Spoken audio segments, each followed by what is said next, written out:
फैसल करीम कुंडी का मौकिफ सामने आया है। कहते हैं कि गवर्नर की तब्दीली के हवाले से मुझे कुछ इल्म नहीं है। गवर्नर की तब्दीली के हवाले से पार्टी का जो भी फैसला होगा कबूल होगा। तो गवर्नर खैबर पख्तूनख्वा की तब्दीली के हवाले से फैसल करीम कुंडी का मौकिफ भी सामने आया है। वो ये कहते हैं कि गवर्नर की तब्दीली के हवाले से मुझे कुछ इल्म नहीं है।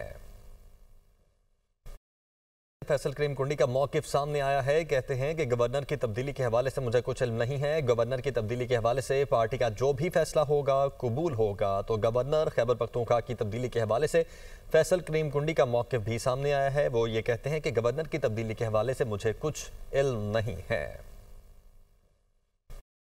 फैसल करीम कुंडी का मौकिफ सामने आया है। कहते हैं कि गवर्नर की तब्दीली के हवाले से मुझे कुछ इल्म नहीं है। गवर्नर की तब्दीली के हवाले से पार्टी का जो भी फैसला होगा कबूल होगा। तो गवर्नर खैबर पख्तूनख्वा की तब्दीली के हवाले से फैसल करीम कुंडी का मौकिफ भी सामने आया है। वो ये कहते हैं कि गवर्नर की तब्दीली के हवाले से मुझे कुछ इल्म नहीं है।